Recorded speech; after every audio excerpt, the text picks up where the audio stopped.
সম্প্রতি জুলাই অভ্যুত্থানে শহীদদের নিয়ে কাজ করতে যেয়ে যারা গ্যাজেটেডভুক্ত শহীদ আছে, অর্থাৎ সরকারি গ্যাজেটে যাদের নাম আছে, তাদের নিয়ে কাজ করতে যেয়ে দেখি যে একজনের তার ক্ষেত্রে যতগুলো নিউজ আছে ম্যাক্সিমাম নিউজ এরকম যে তিনি আসলে জুলাই শহীদ নন, তিনি সড়ক দুর্ঘটনায় মারা গেছেন। মানে এটা তো মোটামুটি একটা জালিয়াতি যে কেউ সড়ক দুর্ঘটনায় মারা গেছে জুলাই মাসে, তাকে আমি জুলাই শহীদ হিসেবে গ্যাজেটেড করছি, সরকার তাকে গ্যাজেটেড করে দিছে। যদি আমি আর্থিক সুযোগ সুবিধার কথা বাদও দেই, এটা তো মানে তাকে যে পরিমাণ সম্মান দেওয়া হচ্ছে শহীদ হিসেবে, এটাই তো একটা বাজে বিষয় হবে। মানে বিষয়টা আমি ভাবলাম যে না, এত বড় ভুল হয়েছে, একটু বিষয়টা নিয়ে একটু খোঁজ টোজ নেই। অনলাইনে বিভিন্ন জায়গায় ঘাটাঘাটি করতে যেয়ে দেখি না, সিনারিও সম্পূর্ণ আলাদা। আওয়ামী লীগ এই বিষয়টা কীভাবে এস্টাবলিশ করতেছে যে না, তিনি জুলাই শহীদ নন, তিনি সড়ক দুর্ঘটনায় মারা গেছে।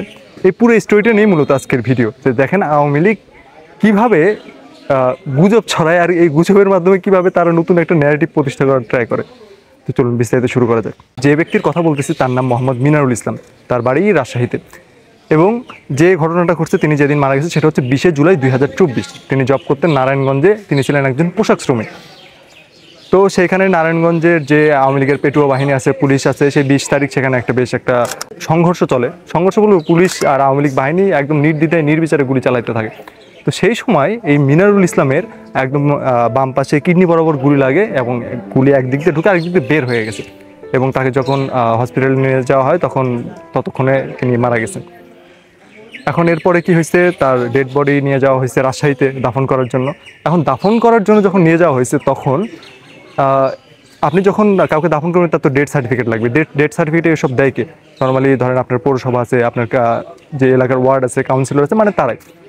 সেখানে কাউন্সিলর যিনি ছিল, তার নাম সম্ভবত ছিল রজব, আওয়ামী লীগের একজন নেতা, তিনি সেই লাশ দাফনে বাধা দিয়েছেন। তিনি বলতেছেন যে এই লাশ দাফন করতে হলে সবাইকে বলতে হবে ইনি সড়ক দুর্ঘটনায় মারা গেছে। দেখেন কীরকম জাহিলিয়াত। এখন তার ওয়াইফ ছিল সেই সময় অন্তঃসত্ত্বা। এখন নিজেকে সেই জায়গায় কল্পনা করুন, যে আপনি তার স্ত্রীর জায়গায় নিজেকে কল্পনা করুন, আপনি অন্তঃসত্ত্বা, আপনার হাজব্যান্ড মারা গেছে, পোশাক শ্রমিক, বয়স মাত্র 25-26-এর মতো, বেশি না, উপার্জনক্ষম একমাত্র ব্যক্তি। সেই ফ্যামিলিতে যখন বলতেছে যে আমরা লাশ দাফন করতে দিব না, সবাইকে বলতে হবে যে এটা সড়ক দুর্ঘটনায় মারা গেছে। ইভেন তার যে ডেথ সার্টিফিকেট, যেটা সিটি ওয়ার্ড থেকে ইস্যু করা হয়েছে কাউন্সিলরের মাধ্যমে, সেখানে পর্যন্ত লেখা আছে যে তিনি সড়ক দুর্ঘটনায় মারা গেছে। মানে এটা তো একটা সরকারি কাগজ, এখানে সরকারি কপি, সেখানে লেখা আছে সড়ক দুর্ঘটনায় মৃত। তাছাড়া লাশ দাফন করতে দেয়নি, কাজেই তারা সেটাই মেনে নিচ্ছে তখন, যে একটা ফ্যামিলির উপর একটা মানুষ মারা গেছে, সেখানে লাশ দাফন করতে দিচ্ছে না আওয়ামী লীগের ক্যাডাররা, এইসব কথা বলে। এখন দাফন করার পরে তারপর যারা দাফনের আগে লাশ যারা ধৌত করছে, তারা পর্যন্ত বলছে যে অ্যাক্সিডেন্ট করছে, তার শরীরে কোনো জখমের চিহ্ন নাই, শুধুমাত্র তার এই বাম পাশের তলপেটে বিশাল মানে গর্ত টাইপের হয়ে গেছে, মানে ওই যে গুলি লাগার ফলে যেটা ঘটছে আর কি।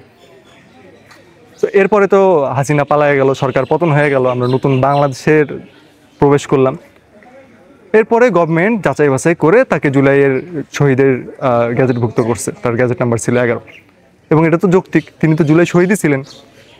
কিন্তু আওয়ামী লীগ তখন কি শুরু করলো, কি তাদের তো গুজব ছড়াতে তারা এক্সপার্ট, যে তারা কীভাবে এই গুজবগুলো ছড়ায় সেটা নিয়ে আলাদা টোটালি একটা ভিডিও বানাইছিলাম, যে তাদের এই গুজব ছড়ানোর স্টাইল, তারা কী মেকানিজম ব্যবহার করে, চাইলে সেই ভিডিওটা দেখে আসতে পারেন। তো 5ই আগস্টের পরে যে কাউন্সিলরের কথা বললাম, তিনি আবার ভারতে পালানোর চেষ্টা সময় সীমান্তে আটক হয়েছে, এখন জেলে আসছে।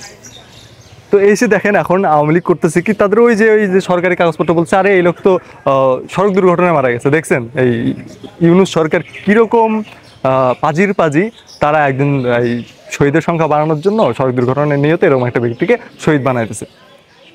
মানে কত রকমের মানে নিকৃষ্ট হলে এরকম বয়ান দেওয়া যায়, এরকম কথা বলা যায়। এই যেমন দেখেন যে তাদেরকে যদি আপনি আঙ্গুল দিয়ে ধরেও দেন যে তারা জুলাই তাদের অপরাধ ছিল, তারা এই করছে, কোনোটা তো চোখে পড়বেই না, উল্টা আরও এইরকম ন্যারেটিভ তারা তৈরি করার চেষ্টা করে। এরপরে এরকম আরও অনেক উদাহরণ দেওয়া যাবে, যেমন এই 7.62 মিলিমিটার যে রাইফেলের কথা বলা হয়, যে এটা দিয়ে জামাত শিবির ম্যাসাকার চালাইছে।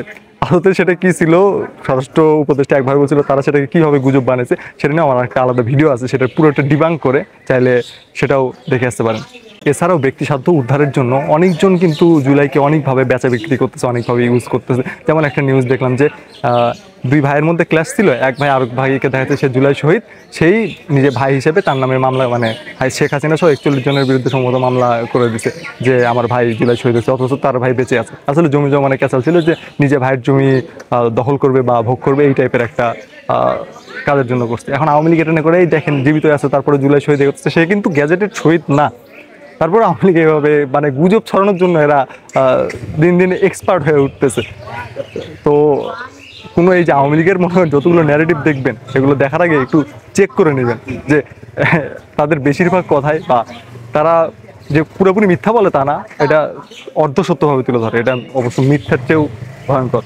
তো ভিডিও কেমন লাগলো জানাতে পারেন, এবং যে আওয়ামী লীগের যে জাহিলিয়াত যে যুগটা ছিল সেরকম তারা কি কি করছে যত পারেন এগুলো ডকুমেন্টেশন তৈরি করে রাখেন, ভবিষ্যৎ প্রজন্ম জানুক, তারা দেখুক, মানে দেখার তাদের সুযোগ হোক সেটা ডকুমেন্টেশনের মাধ্যমে, যে আওয়ামী লীগ কী রকম নিপীড়ন অত্যাচার নিষ্পেষণ করছে আমাদের।